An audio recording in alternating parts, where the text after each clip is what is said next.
আমার নাম উজ্জ্বল কুমার রায়। আমি শান্তিপুর দত্তপাড়া রায়বাড়ির একজন সদস্য। আমাদের পূর্বপুরুষ প্রায় 14-15 পুরুষ আগে থেকে আমাদের এই পুজো শুরু হয়েছে এবং যতদূর শুনেছি বা জানি আমাদের এই পুজো প্রাচীনতম। 500 বছরেরও বেশি ধরে এই পুজো চলছে এবং আজও আমরা এই পুজো এখনও পর্যন্ত করে চলেছি। যদিও প্রতি বছরই মনে হয় যেন বন্ধ হয়ে যাবে, তবু এ পুজো আমরা এখনও পর্যন্ত কিছু নিয়ম নিষ্ঠার সঙ্গে আগের মতো জাঁকজমক না করেই আমরা এখনও এই পুজোটা প্রচলিত রেখেছি বা চালিয়ে যাওয়ার চেষ্টা করছি। আমাদের এই পুজো শুরু হয়েছিল চাঁদ রায় আমলে, মানে তিনি তখন ছিলেন, আমাদের যতদূর জানি আমরা, গৌড়বঙ্গের লোক ছিলেন। সেখানে তাদের জমিদারি ছিল, সেখানেই তারা বসবাস করতেন। সেই সময়ে মোগল সাম্রাজ্যে তারা তাদের কর বাবদ যে অতিরিক্ত বোঝা চাপান এবং বিশেষ করে হিন্দুদের উপর কিছু অত্যাচার হয়, সেই সময় তারা আমাদের প্রাচীন যে আমাদের বংশের যে মূর্তি আছে, রাধাকৃষ্ণের মূর্তি, সেই মূর্তি নিয়ে, মানে তখনকার দিনে বিশেষ করে যেটা ছিল সেটা হচ্ছে যে হিন্দু মুসলমানদের মধ্যে কিছুটা বিভেদ ছিল এবং সেসব মূর্তি যাতে কোনো রকম নষ্ট না হয় সেই জন্যে সেই মূর্তি নিয়ে পালিয়ে এসে বংশবেড়িয়া, প্রাচীন নাম, বর্তমান বাঁশবেড়িয়াতে এসে তিনি লুকিয়ে থাকেন। কিন্তু সেখানেও মোগলরা খবর পেয়ে যায় যে তিনি লুকিয়ে আছেন। সেখান থেকে তিনি গুপ্তিপাড়ায় কিছুদিন বসবাস করার পরে বাঘ আঁচড়ায় গিয়ে তিনি সেখানে কিছুদিন থাকার পরে এখানে পরবর্তীকালে কৃষ্ণচন্দ্র রায়ের সঙ্গে আমাদের কোনো একটা যোগসূত্র ছিল, সেখানে থেকে এখানে এসে তিনি কিছু জমি জায়গা এখানে বসবাস স্থাপন এগুলো শুরু করেন এবং এই পুজো তারই আমলে প্রতিষ্ঠা হয় এবং সেই পুজো আজও এখানে চলছে। দেবীর নামটা কি? আমাদের দেবীর নাম কুলপতি।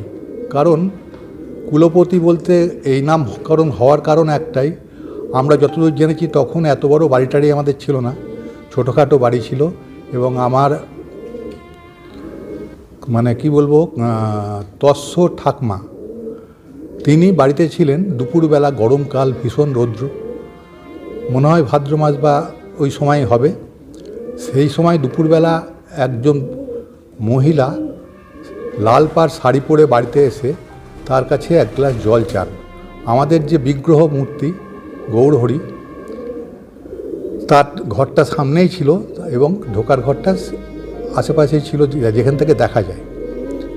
সেখানে আসার পরে তিনি যখন জল চান, আমার ঠাকমা তখন সঙ্গে যে পরিচারিকা বা যিনি ছিলেন তাকে বলেন এক গ্লাস জল দিতে আর সঙ্গে কিছু হাতে দিতে।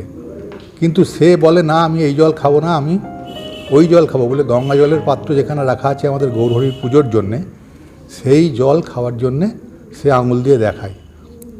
তখন যে কোনো কারণেই হোক, তখন তাকে গঙ্গা জল এবং সেখানে গৌরহরির জন্যে যে প্রসাদ প্রতিদিন সকালবেলা পুজোর জন্য রাখা থাকতো, নাড়ু হোক বা যে কোনো কিছু দ্রব্য, সেই জিনিস তার হাতে দিয়ে তাকে এক গ্লাস জল দেওয়া হয়।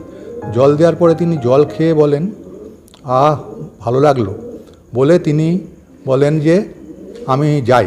তখন আমার তস্য ঠাকমা বলেন, দুপুরবেলা কিছু আহার করে যাও। তিনি বলেন, না, বাইরে আমার ছেলেমেয়েরা দাঁড়িয়ে আছে।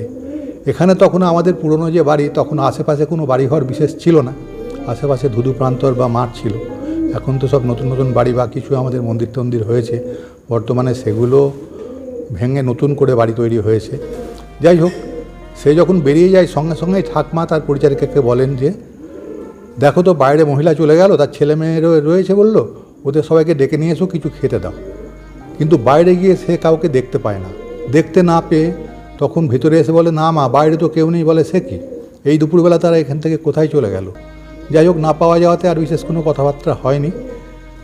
রাত্রিবেলা তখন আমার ঠাকমাকে স্বপ্ন দেন, দেখ আমি তোর বাড়িতে এলাম, তুই আমাকে চিনতে পারলি না, তা আমি তোকে বলছি আমাকে তোরা বাড়িতে পুজো কর, তাহলে তোদের উন্নতি হবে। তখন ঠাকুমা বলেন, আমাদের তো এখন অবস্থা সেরকম কিছু নয়, এ বড় পুজো, এ পুজো আমরা এখন করব কী করে, এর তো অনেক খরচ খরচা, এখন আমাদের সামর্থ্যের মধ্যে এভাবে কুলাবে না, আর এত তাড়াতাড়ি এই পুজো করবো কী করে, সময়ও বেশি হাতে নেই। সেই জন্যই আমি ভাদ্র মাসের কথাটা বলছিলাম। যাই হোক, তখন সে বলে, তোরা এক কাজ কর, আমার পুজো কুলোর ওপরে এঁকে কর, তাতেও আমি সন্তুষ্ট হব। তখন প্রথম পুজো হয়েছিল আমাদের কুলোর ওপরে এই মূর্তি এঁকে, সেই থেকে আমাদের এই প্রতিমার নাম হয় কুলপতি মা দুর্গা।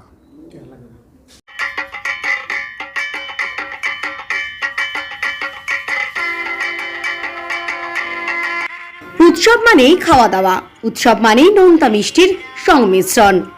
আর এবার আসন্ন শারদীয়া ও দীপাবলি উপলক্ষে কেক, পেস্ট্রি, বার্গার সহ বিভিন্ন ভ্যারাইটিস মুখরোচক খাবার নিয়ে হাজির হয়েছে মঞ্জিনিস। জন্মদিন হোক বা বিভিন্ন অনুষ্ঠানের আপ্যায়নে হাজির মঞ্জিনিস। আমাদের ঠিকানা ফুলিয়া ট্রেকার স্ট্যান্ডের ঠিক বিপরীতে।